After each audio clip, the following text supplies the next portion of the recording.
Hello everyone, Namaste and Tashitele. This is Dorje Karmarong from Surkhet Kakre Bihar. Ooh la la! Yes everyone, exactly आजको मेरो mini blog video चाहिँ के हुने छ भने Kathmandu to कार्मारोङ जाने क्रमको यो फर्स्ट मिनी ब्लग हो।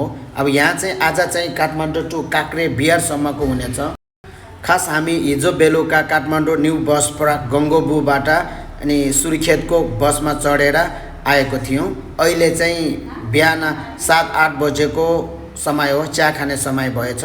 अब यो चाहिँ लगभग सुर्खेत पुग्नु लागेको बेला हो। अब हिजो 7 बजे भने आज 7 भने चाहिँ लगभग 12 घण्टा भइसक्यो। अझै पनि हामीले केही घण्टा लाग्ने छौं। अब सुर्खेत बस पार्कमा पुगेपछि हामी होटल लिएर अनि केही रेस्ट गरेर अलिकति नुहाई धुवाई गर्छु होला अनि खाना खान्छु होला। अनि त्यही समयपछि चाहिँ अनि हामी काक्रे बिहारको दर्शन गर्नु गइरहेको छु। यो मेरो भन्ने चाहिँ फर्स्ट टाइम हो। अब काक्रे बिहारको बारेमा तपाईहरुलाई भन्नुपर्दा यो 13औं शताब्दीतिर जुम्लाका सिन्जा राज्य पालाको बेलामा बनाएको मन्दिर हो। एकदम ढुङ्गाले बनाएको छ।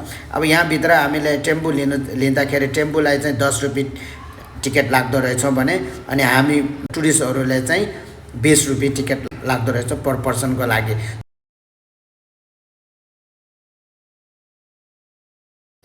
Hello everyone, Namaste and Tashitele. This is Dorje Karmarong from Surkhet Kakre Bihar. Ooh la la, please welcome.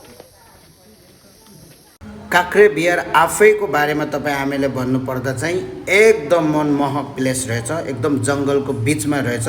तर बाटो चाहिँ अलिकता पिस कम भइरहेको छ। काहीँ ठाउँमा एकदम खाल्टो छ, टेम्पोहरुले लिनु गाह्रो रहेछ। तर आज चाहिँ शनिबार भएको हुनाले धेरै टुरिस्टको खचाखच रहेछ।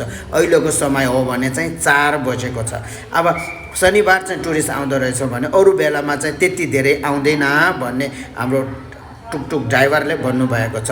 तर एउटा दुःखको कुरा चाहिँ के छ भने इभिनिङतिर चाहिँ एक्लो हिँड्नु यताउता टुर गर्नु चाहिँ अलिकति सावधान रहनु भन्दैछ। यो चाहिँ मन्दिर भित्रको सिलिङ हो।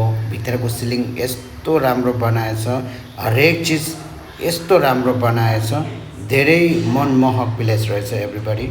अब राम्रो कुरा चाहिँ के छ भने यस्तो राम्रो चीजलाई सकेसम्म जगाउन गर्नु भएको छ। अझै केही चीजहरु फाटाफुट्टा पनि अझै जगाउन गर्नु बाँकी छ। अब भन्ने चाहिँ हामी दर्शन गरिसकेपछि फर्केर आयौं। अब हामी वीरेन्द्रनगर बजार घुम्ने मन छौं भने आज शनिबारको हुनाले वीरेन्द्रनगर चौकसम्म चाहिँ गयौं। सबै बन्द रहेछ। फाटाफुट्टा अलिकति हामीले आफूले चाहिने सिटामोल जस्तो अलिकति ग्यास्ट्रिकको औषधि जस्तो र मैले चाहिँ एउटा चप्पल किन्ने।